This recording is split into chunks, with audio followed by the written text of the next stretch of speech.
And I need to find my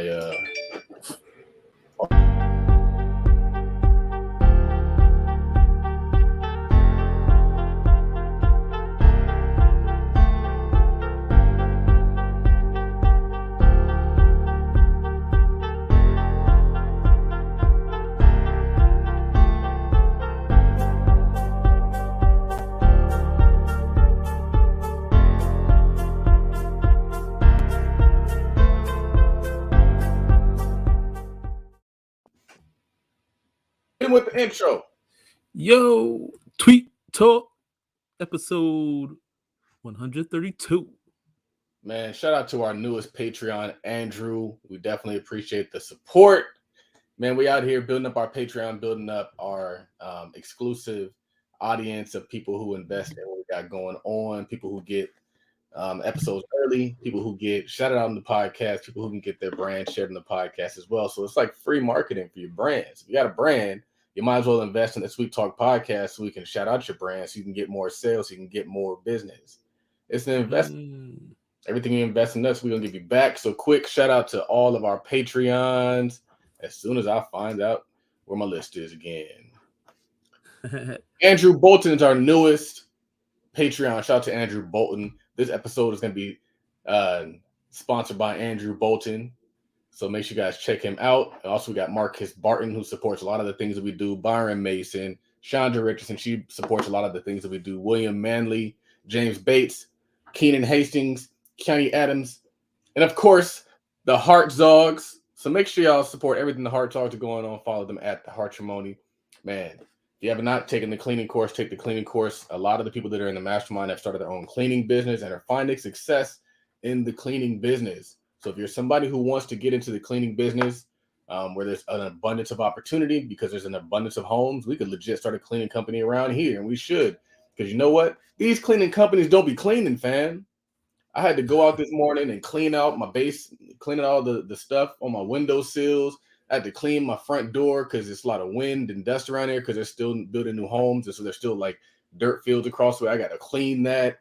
I'm like, man, I need somebody who's going to make sure my entire house is clean, not just knock out the bathrooms, vacuum the floors, mop the floors, and be out. Like, that's cool. But if I'm hiring a cleaner, I need you to clean the whole house, fam. The whole house. The entire house. The entire house. Welcome to Tweet Talk, where we discuss Black wealth and break down these financial tweets.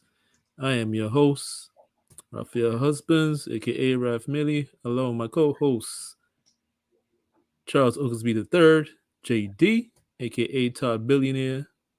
Welcome, welcome, welcome. Man. You hitting the links every day now, Charles. Yeah, it's you gotta make a commitment.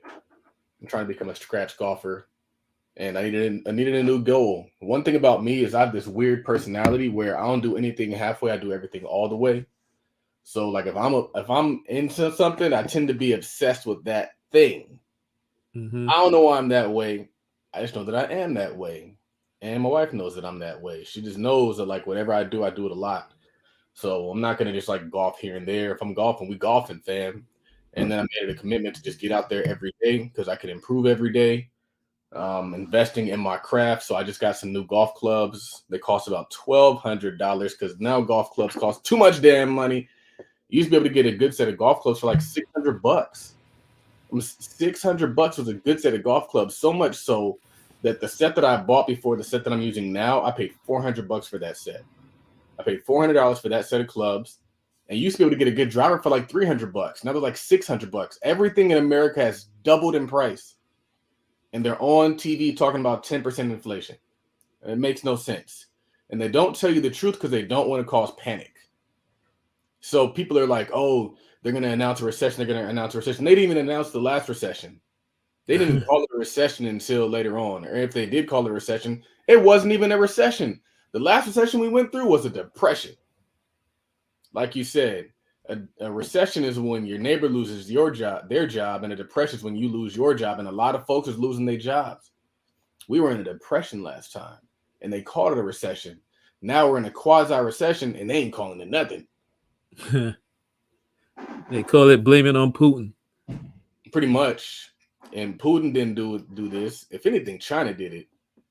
If anything, China did a lot of these issues that we're facing in America. China is a large part of the reason why that has been happening. I'm gonna call it like I call it, man. Um, what's interesting is like when I was in downtown LA, you could never find a place to buy in downtown LA. It was just so expensive.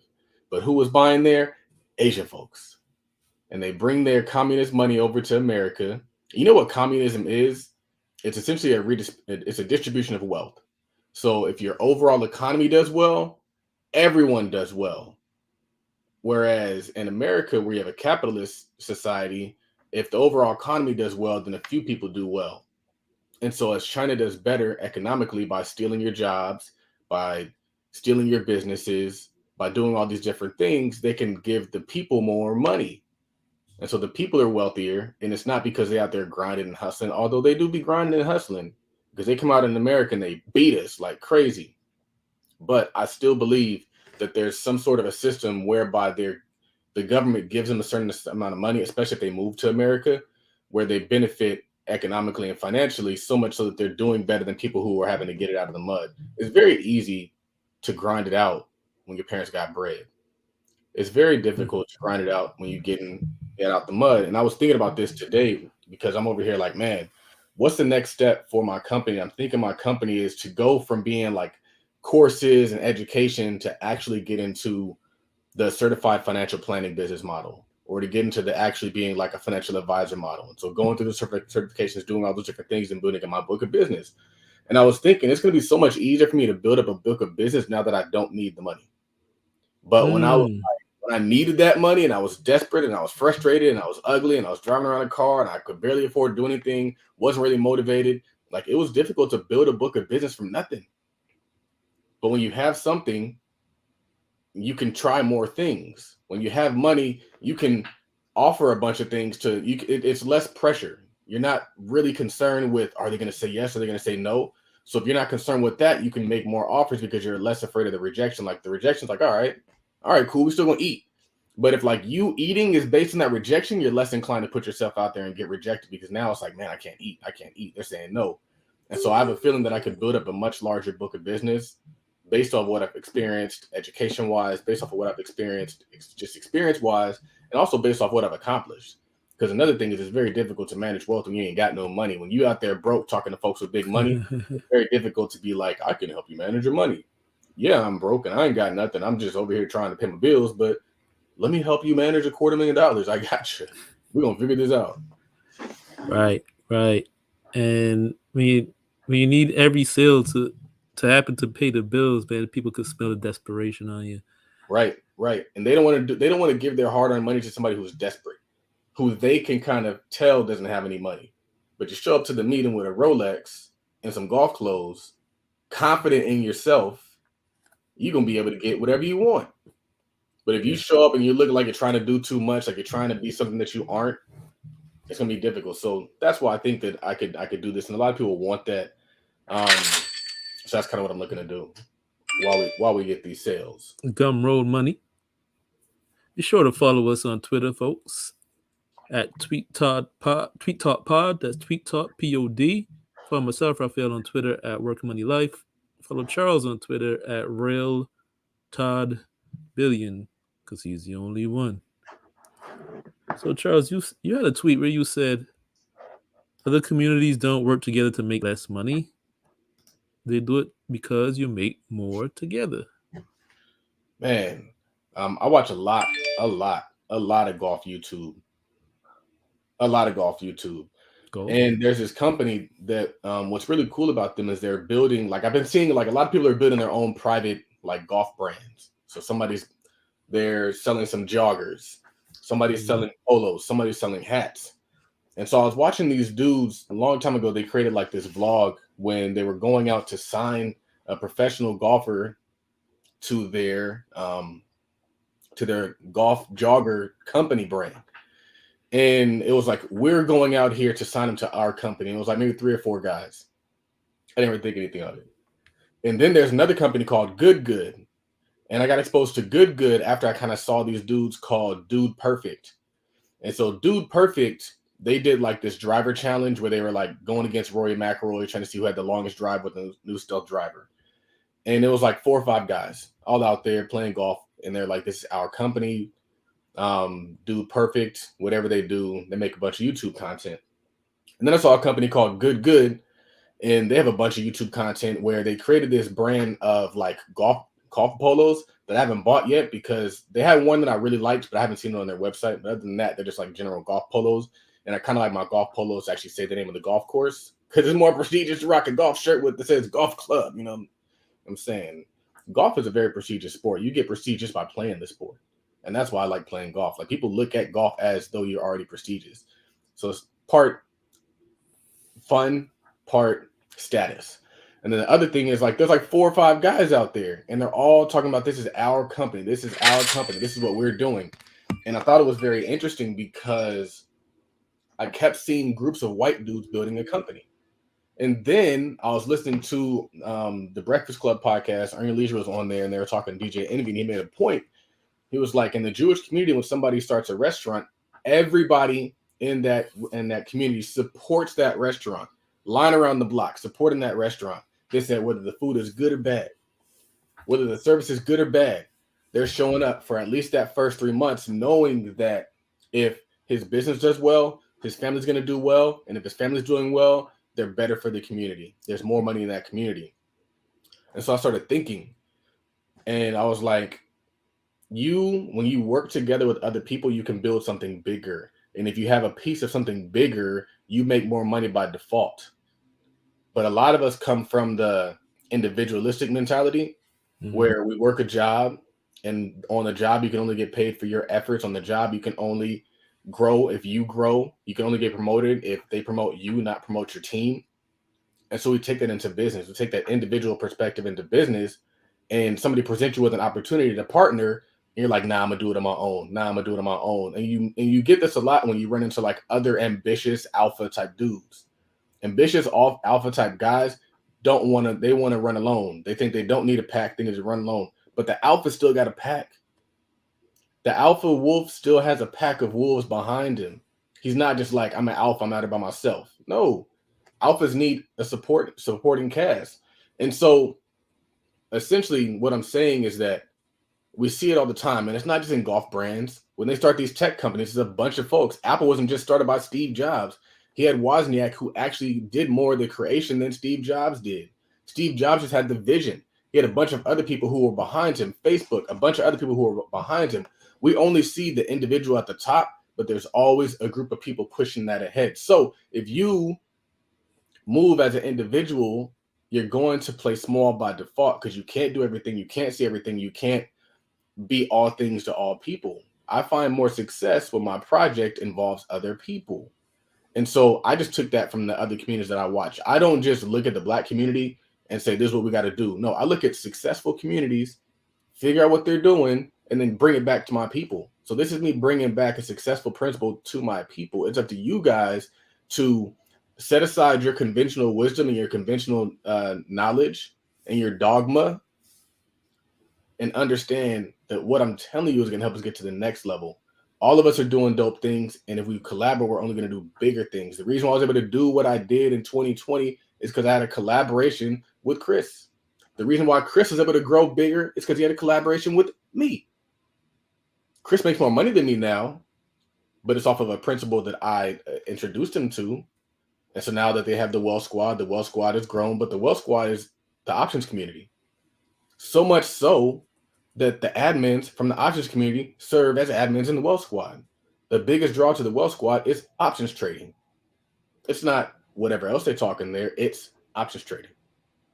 And so we got to work together and we got to grow bigger because granted, it's doing a lot right now, but what could it do if I was still on board? What could it do if you still had that? Because there's a lot of folks out there who might know things, but they're not me. They're not creating a podcast on a Saturday morning. They're not creating a podcast all these times. They're not out here doing things multiple times a day. They're not sending 20 texts or 22 today. They're not posting on Instagram 10 times a day. They're not doing all these things. I do that.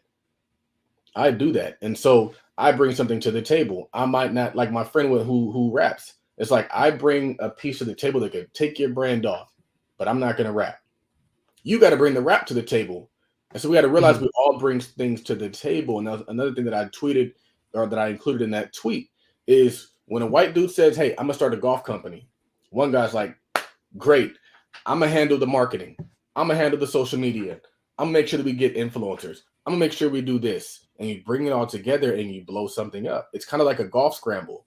I was watching on YouTube last night. There's a golf scramble, and for those who know what a golf scramble is, essentially a golf scramble is when you play best ball.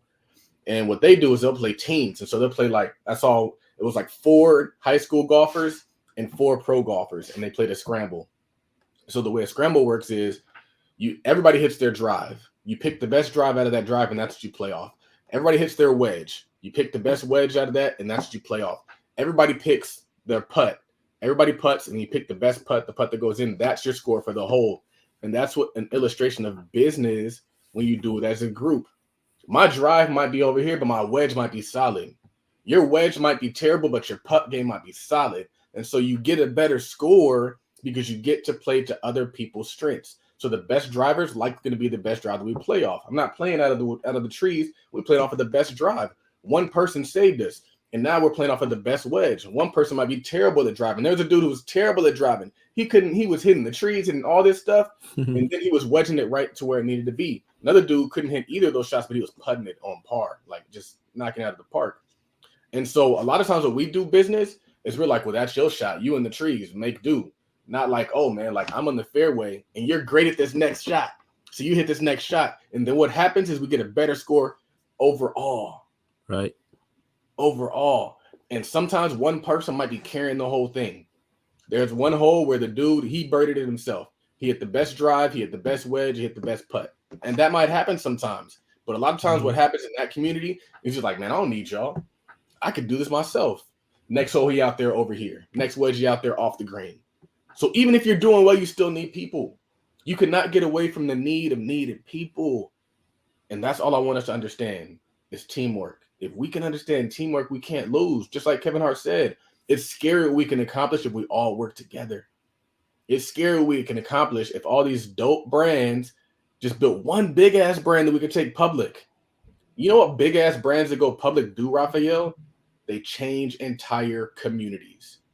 Change entire communities. Why is Detroit the way it is? Because Ford. Why is Silicon Valley the way it is? Because of Facebook and Apple. All the other companies that come underneath them get to kind of benefit from what Facebook and Apple created. They don't create that ecosystem. They don't create that environment, but they created an environment where other companies can come and now build and thrive there in Silicon Valley. So the bigger the company that we can build, now we're creating an environment for other companies to do dope things. So you have a Black Wall Street. Black Wall Street wasn't everybody coming together. It was one person who came in there and he built a hotel. And that hotel allowed everybody else to build. So the problem is we're not building anything substantial. We're just building a bunch of small shit. Therefore, we can't make that big enough dent that allows other people to grow. We're just all competing on the same line. But the way you get there is by working together. It's scary what we can accomplish if we work together. If Jay-Z and Kevin Hart work together, what could they accomplish? If Jay-Z, Kevin Hart, Dame Dash, Kanye West, all of them came together and built something, we're over here celebrating that they became a billionaire when there's folks out here worth $300 billion. We're out here celebrating they're a billionaire when there's companies out here worth $1 trillion. We be out here, like I said, competing to be the biggest loser. Jay-Z's a billionaire. He's the biggest black person out there. LeBron is the biggest black person out there. And there's average folks who live in average communities, average white dudes you never even know their name worth more than Jay-Z. And we're celebrating Jay-Z. Not that we shouldn't, but if that's our peak, and that's who you have to become the greatest rapper ever to hit that peak, that's a problem. Like Chris Rock said. Chris Rock said he lives in a neighborhood. In his neighborhood in New Jersey, he lives next to Mary J. Blige, one of the greatest singers ever. He said he lives next to Jay-Z, one of the greatest rappers ever. He said his white next door neighbor is a dentist. He said we got to fly just to get some stuff that they got to walk through. Why do we got to fly? Because we work on our own. If you work on your own, you're going to have to fly and do something Outrageous. Teamwork allows other people to be average. You don't gotta be LeBron to eat if you work with LeBron. But Sure. most people want to work with LeBron, they want to be LeBron and beat LeBron. Funny thing is, now that you say that, we actually have at least one black billionaire in America who's worth more than any of them, and the people that you just mentioned. I hardly anybody know his name. David Steward, second richest black person in America. He's worth probably 3 to 4 billion with a company called Worldwide Technology or something like that. Hardly anybody knows his name or what he looks like, and even the name of his company is not like outstanding. And he's worth more than these guys because he built a regular. Well, it can't be a regular company if it's doing billions of dollars, but found a problem, created a service, and just stuck to it. And it's funny. I think like 2 episodes ago you mentioned this, but we didn't really go into it. About the Cambodian guy you were talking about. I don't think a lot of people know what you were talking about, but there was a documentary that was on Netflix. I think it's on Hulu now. The Donut King. Guy came from Cambodia, went to California, probably was sleeping on the floor in the store, opened up a donut shop, and just started bringing his family over. You come over, you work for free. We build up this one shop, then we move on to the next shop, and then that's your shop. We build up that shop and move to the next one, and the thing just took off. That's why in California you got all these donut shops run by Cambodians. Gotta get with the team. Now, you had a tweet. I know it was based off the Jay Z Kevin Hart interview. You said folks just want to be, well, actually,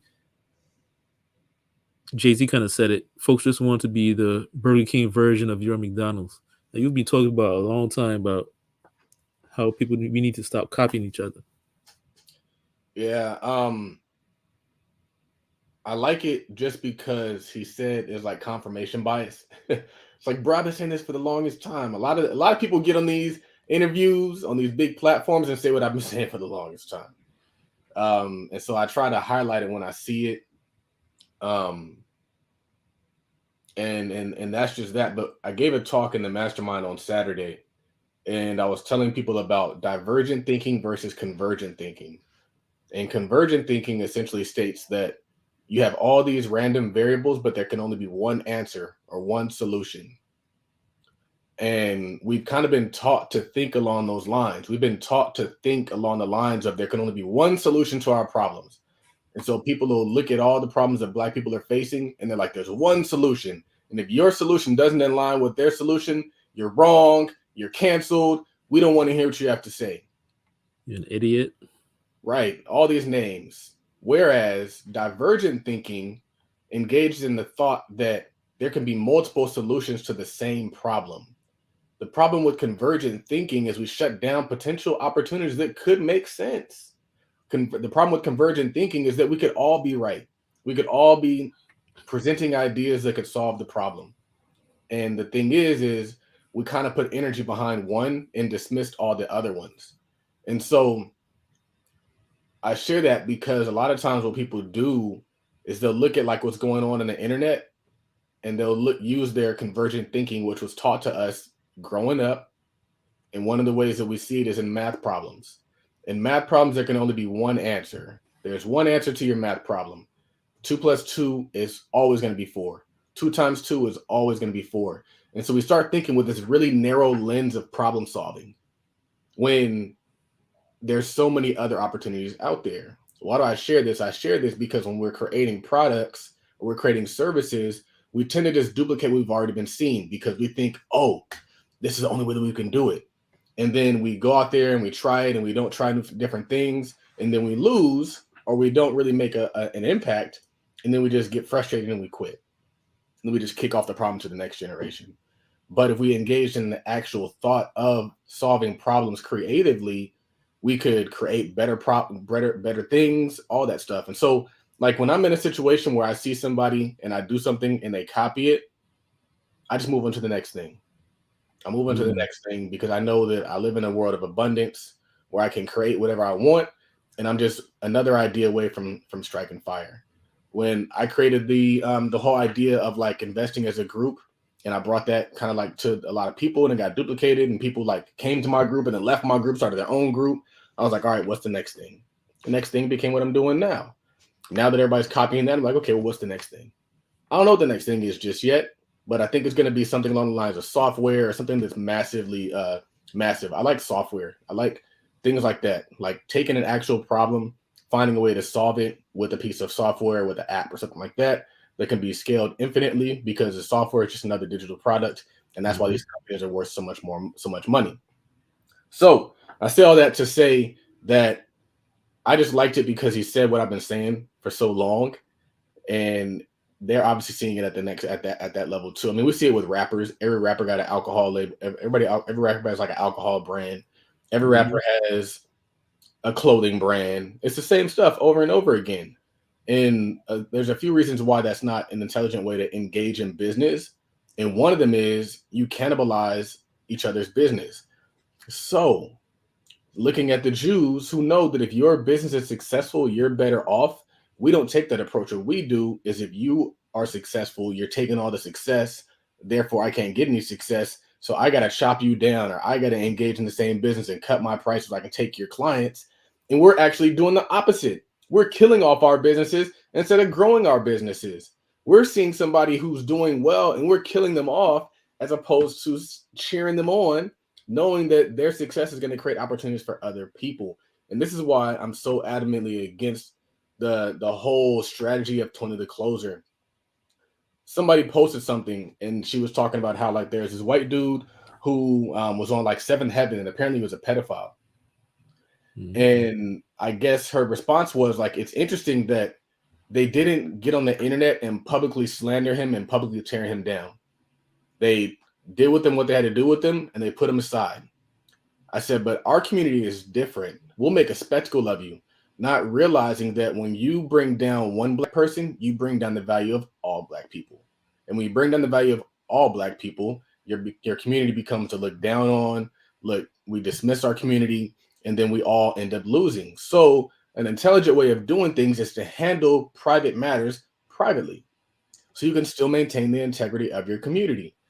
So, for example, it's like I can't even get mad sometimes when I go into a store and I experience like some sort of racism where they're watching me or they're scared of me or whatever, because I know right behind me is going to come somebody who can prove them wrong for being skeptical. And so it's frustrating, but it just is what it is. And so I would say that we have to be conscious of what we do because we don't realize like if you get on the internet and you call one credit repair person a scammer, that entire industry gets looked at shady.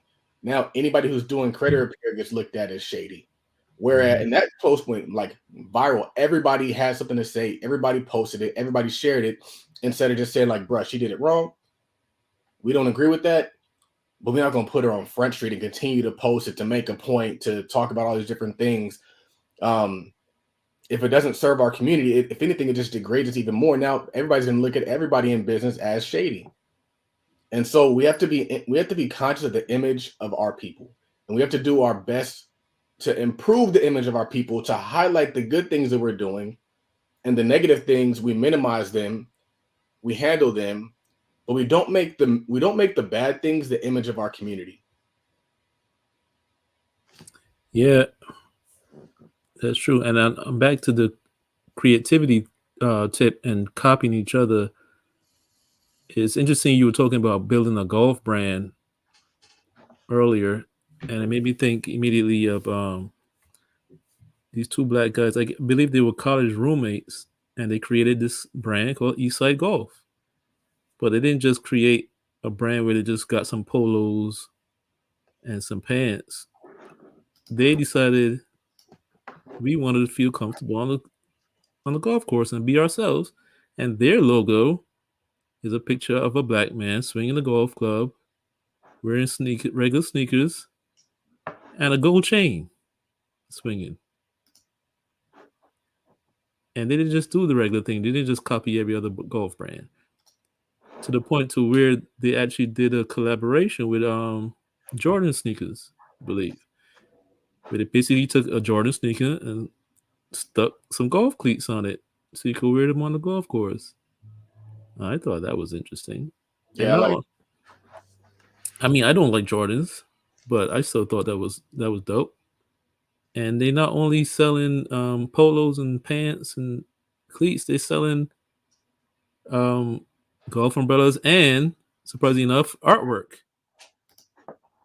They sell a piece of art, Batman on course, and I thought, oh, that's interesting. That's cool. And it was two brothers that came together to build one idea. But yep. Jay-Z said some interesting things in that interview. And there was something you highlighted also when you were saying that there's a big difference between knowing and doing. And that goes back to like the mastermind. And you were saying this is why debating what works with unsuccessful people is so difficult. They think they know everything, but the problem is they don't execute. Yeah, two things. The reason why I put that in the mastermind is because it'd be frustrating, man. They get all this information, but we're not executing on it. And so I'm just like, bruh, like everybody knows what to do. We just don't do it. I know that I need to exercise. I know I need to eat better. I don't do it. The knowledge is there. And so it's just interesting for Jay-Z to say like the distance between knowing and doing, a lot of people think it's like this close and really it's like this far apart. Like we all know we're supposed to be doing, but it's hard to do that stuff. It's hard to post. It's hard to show up. It's hard to do these things. Um, and then I want to say another reason why I posted it, or in terms of like so for example, like I have people in my family who they'll call you and you'd be like, you got to be doing this. And like they know what they need to do. They just don't do it. So they're not getting the success of doing it. So I'll tell people like, you need to scale out of your business. You need to focus on acquisition of customers and not actually bringing in customers. That's going to help you grow your brand faster and make more money. They know it. And what they'll tell me is, I know. And they don't do it. And so like, that's the reason why I share that is like people who are unsuccessful or people who are successful don't know more than the average person. The difference is they take action. And that's why I'm so big on action. Action is the actual function of doing something. Action is doing something. And that's why I'm always pushing take 10x actions because you can't make any progress unless you do things. You can have all the knowledge you want. Until you take action, you're not going to realize anything. With real estate, you can learn as much as you want, but as soon as you hop into that deal, you're going to get presented with the issue you've never seen before in a book, never heard on the podcast. With options trading, you can take all the courses, but when you get out there in the real world, you're going to see something that you've never seen on a course, you've never read in a book. That's just the way life works. What separates those people is they continue to act despite the disappointments. They continue to do things despite the disappointments, and I think that's what's important. Yep. And it's funny, like you said, people know what to do, they just don't do it. But even beyond that, what do you think it is that people? It's one thing I think we all kind of know. We all struggle with this, where we know what to do and we don't do it. But why do you think it is that people push back? They don't. It's not just that they just don't do it. Sometimes people just push back, like I don't know. I don't want to annoy people. Why do you think that is? I think a part of it is fear of success. Because success is different. Success requires change. And so people fear change, even if that change is going to benefit them. They know how to struggle. They know how to just get by. They figured out how to manage that, but they haven't yet figured out how things are going to change for them once they get money. And so a lot of people fear success. For a lot of times I feared success, but I knew I wanted success. And so what I realized I had to do was just like be comfortable with what happens. It's just like it was like jumping out of a plane. I was like, you know what? I want success. I'm tired of shooting myself in the foot. Let me just embrace whatever comes. And so I got out of my own way. And you have to get out of your own way because I think that that's what it is. I think people are just afraid of what life might look like. So, for example, I saw this post and it was talking about people on like food stamps and how like there's this girl and I guess she was working a job and she got paid a little bit more money, and so they're gonna take away her food stamps. And her sister was like, "All right, well, how much are they paying you in food stamps a month?" She was like, "Maybe like $250 in food stamps." And so she said, "How about instead of like finding a way to lose money so that you can still qualify for food stamps, you just find a way to make $250 extra per month?"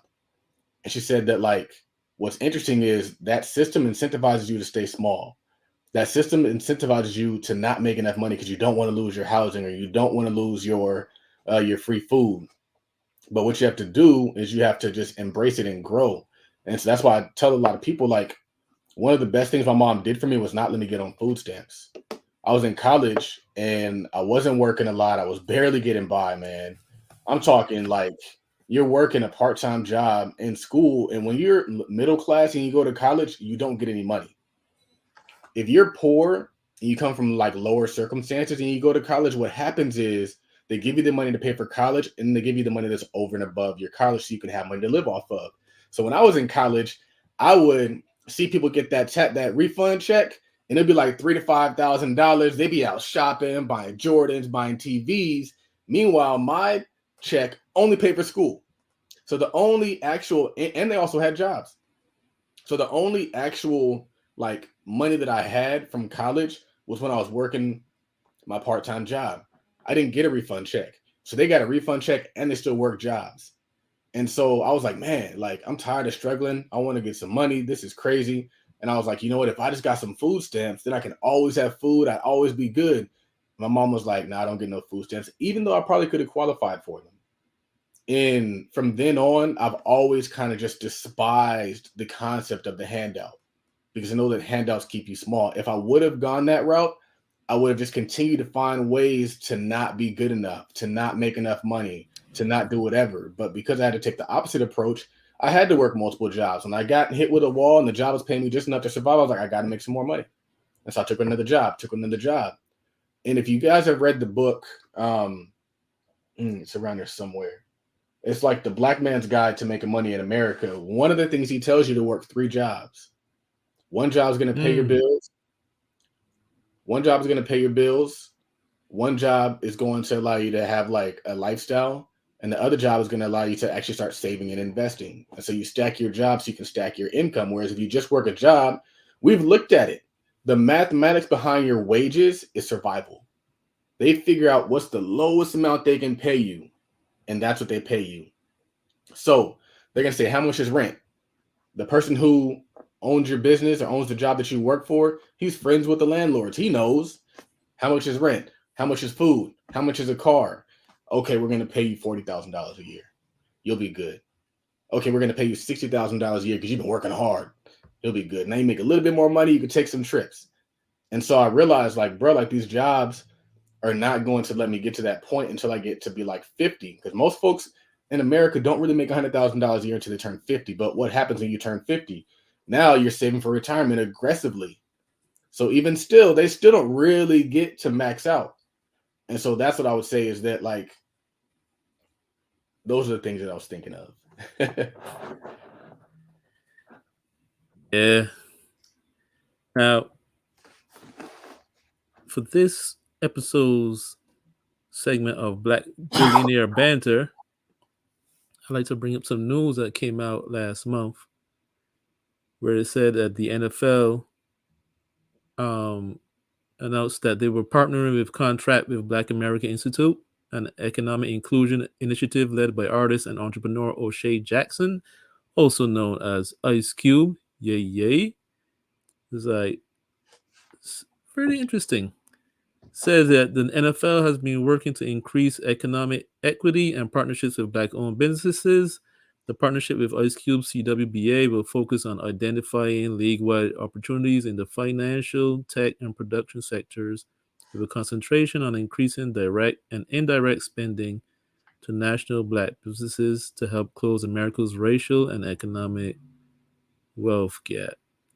It also says already the NFL has spent and allocated $125 million with Black owned and operated businesses such as Ariel Investment, City First, Broadway Bank, etc., etc.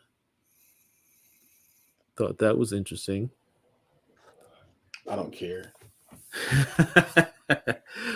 Why don't you care? And some people are using this news to criticize Jay-Z. One of the best things that was said in that Earn Your Leisure interview was something that I've been saying for a long time. And Rashad said that a lot of us are focused on investing.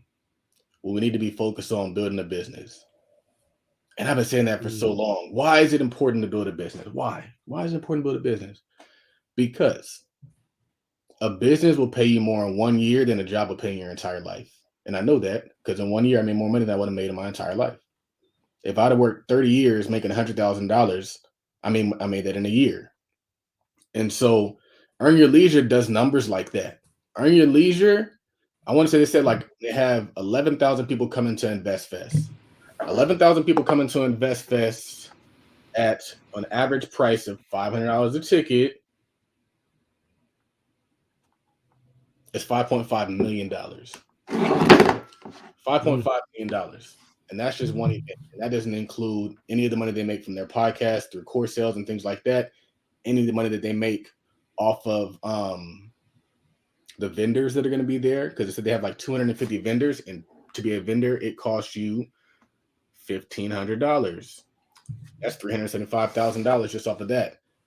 Nice. We would get so much further building a business than we would just investing, because a lot of people are investing small money. And what happens when you build a business that's thriving is you get to invest larger. The biggest investors are business owners. The biggest real estate investors are business owners. So people always say like, oh, 90% of the millionaires are in real estate. Like, shut up, man. I'm tired of you saying that comment. I'm tired. I hate that comment because 99% of the Forbes list are business owners. 99%, if not 100% of the Forbes list are business owners. So we're talking Forbes list money, or are we talking like millionaire on paper?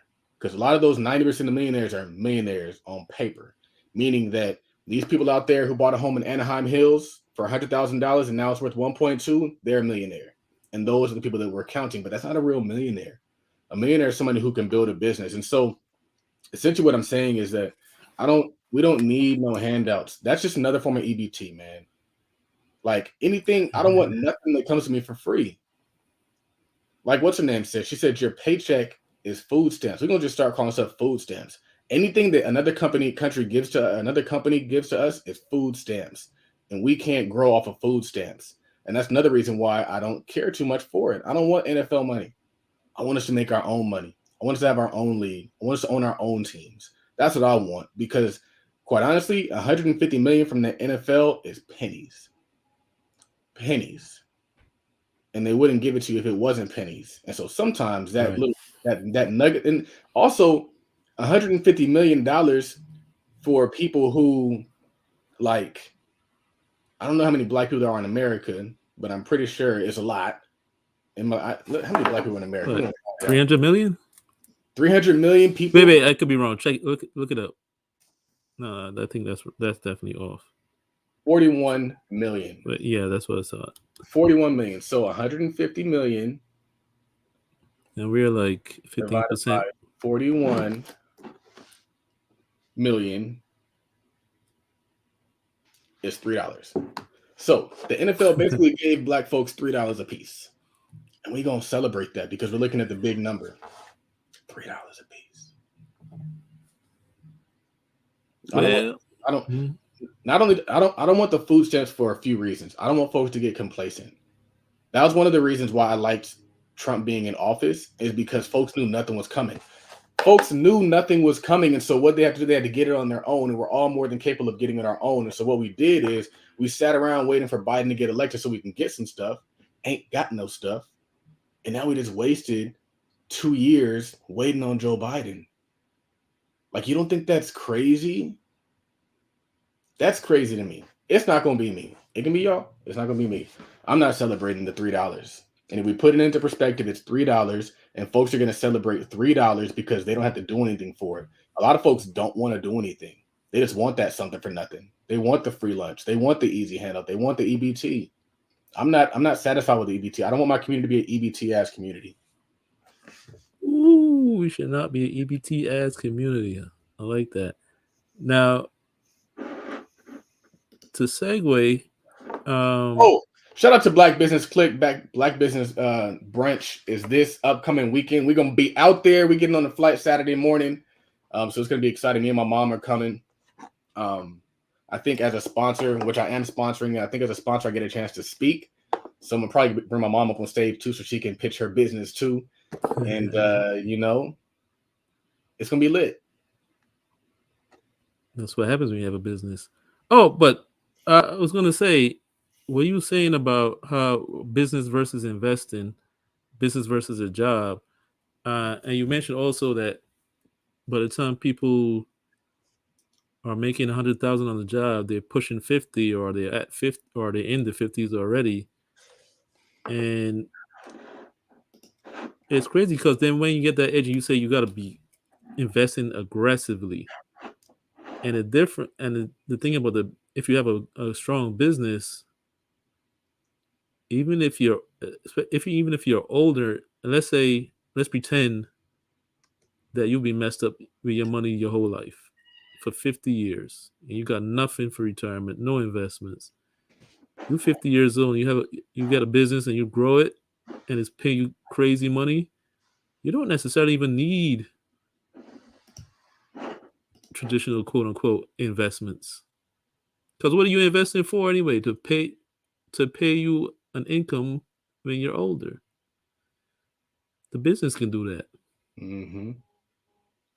That's something to think about. You want both, but because you want ownership assets, but But that's what I was telling my mom because she's she hit me up and she was like, "Oh yeah, we started this business 401k for you. You need to be putting some money aside to save on taxes." I was like, honestly, I'd rather invest some money back into the business than into my retirement.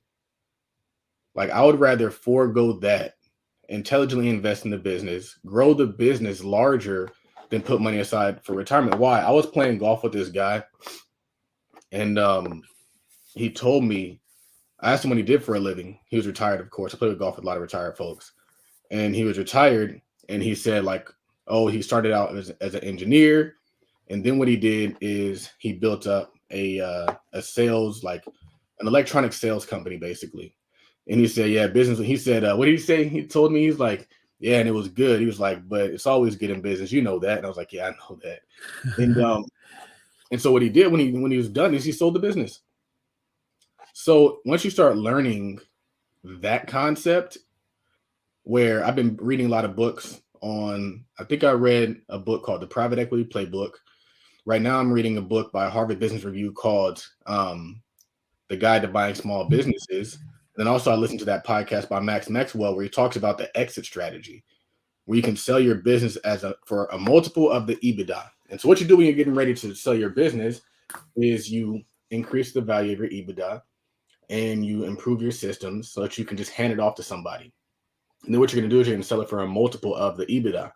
So whatever that number might be, you're making $2 million a year. They're going to cap it out at like 4. So now they're going to sell it at a 4 times multiple of your EBITDA. That's an $8 million exit. Most folks ain't retire with $8 million. Most folks probably retire with $1 million. Now, the beauty of it is while you're making $2 million a year, you're just paying off your homes. You're living debt free. You're doing all these really cool things. So you don't even need traditional retirement. Most folks that I know that need traditional retirement don't have any assets, and they probably got some cash flow and assets in the process too. Like just because you leave the business doesn't mean you don't have other assets that are doing well for you. Doesn't mean you have dividend paying stuff that's doing well for you. And so I think that like traditional retirement in the 401k sense is for employees. It's not for entrepreneurs. well, um, I would say I think Robert Kiyosaki has an interesting concept that I saw a while ago. I haven't seen him say it recently, but he said everybody should have 3 plans for their money. Like there's a like everybody has, whether they know or not, everybody has a plan for their money. He says poor people have a plan, middle class people have a plan, and rich people have a plan. He said you should have all 3.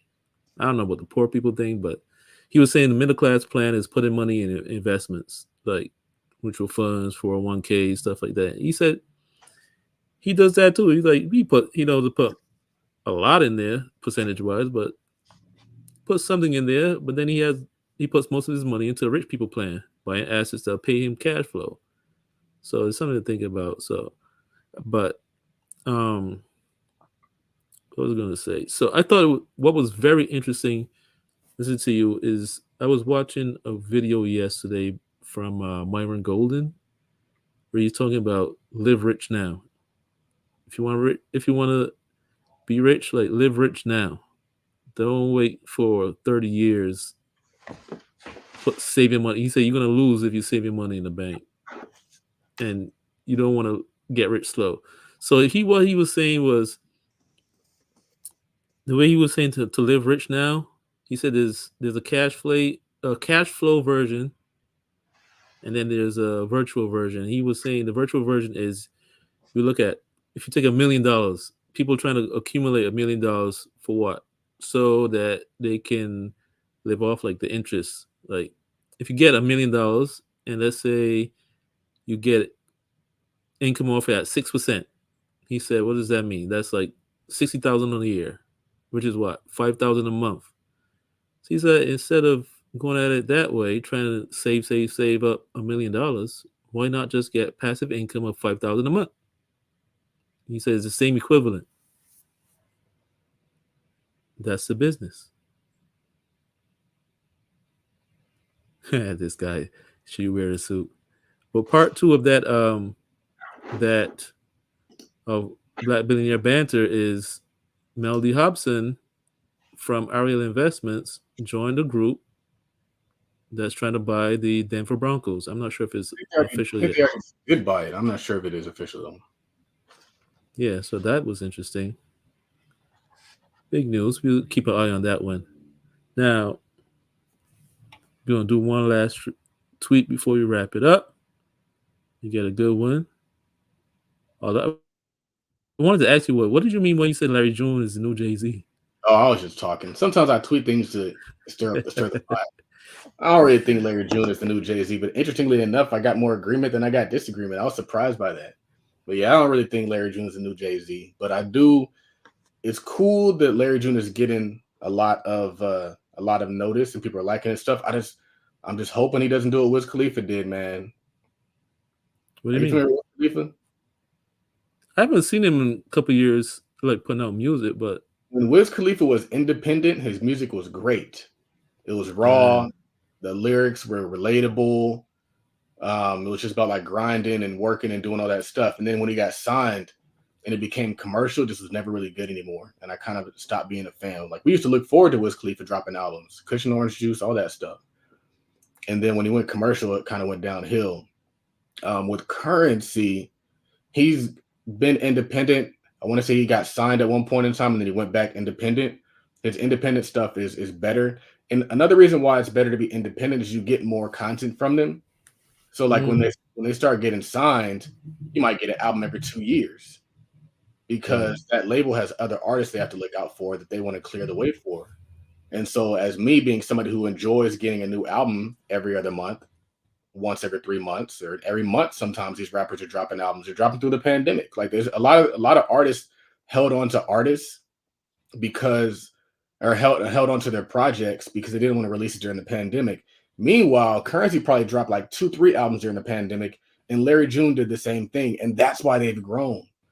And so I like that for my music artists because I look at them not just as like music, but also as like entrepreneurial inspiration. It's like, okay, this is how you do it. And that's why I'm like, bro, I need more courses. Just like Currency's dropping albums, I'm be dropping courses. So I got this one, and I already got one in the bag that I'm coming with that's gonna be fire too. And so I'm going to continue to drop course after course after course and just continue to push it out there. And start doing some in-person stuff. Because that's one of the things I'm going to be doing is I'm going to do an in-person options course in class. And I'm going to probably start teaching more stuff in person, just locally. I got the office. I need to be using that thing because they be sending them invoices. So if I don't be using it, I'm basically just throwing it away. And so that's all I was saying is like, I just want Larry June to stay doing what he's doing now because it's working. He just released a documentary that was super fire of his tour. And it's cool to see the things that we can do without having $1 million budget behind us. It's cool to see what we can create because we don't have $1 million budget. So I need to see somebody who recorded a documentary and put it out on their own or who created their own clothing company and did it on their own, or is collaborating with people to do these different things because it's like, okay, I can do that. Okay, I can do that. I can implement that. I can copy that. But like, I can't copy getting signed. I can't copy getting LeBron checks. I can't copy that. So that's why it's not inspiration to me. And that's why a lot of these other rappers I don't really listen to. And I'm actually kind of trying to fade back from listening to rap anyway, because I need to just listen to more jazz as opposed to rap, because them lyrics are deadly. They are deadly. Now you touched on this earlier. You had a tweet where you said turn problems into solutions and then give you solutions names. Yeah, so I tweeted that because we were giving a class on Saturday in the mastermind. Join the mastermind, ToddCapitalMastermind.com, where we were talking about how to create ideas for new products. And so I told them that the very first thing you need to do is you need to identify the dream outcome for your client. What does that dream outcome look like? Like, really dream, not like, I want to make more money or I want to get cash flow. It's like, well, what is that? Why? Why do they want the cash flow? Why do they want the money? I want to be able to provide for my family. Why do you want to provide for your family? I don't want them to have to struggle like I did. I want them to be able to go to the best schools. I want them to be able to live a happy, healthy, safe life. That's your outcome. That's your dream outcome. When you get to the actual emotion behind the thing and not just the thing itself, now we're talking. And so then it was a matter of, all right, so now we've identified the dream outcome. Let's list all the problems that are going to get in the way of people achieving that dream outcome. I don't need time. I don't need money. It's going to take too long. I'm not sure if it's going to work out for me. All right, now let's find solutions for those. How are we going to save you time? How are we going to make it easy on your pockets? How are we going to make it so that you can kind of ensure success? And then we're gonna give those solutions names.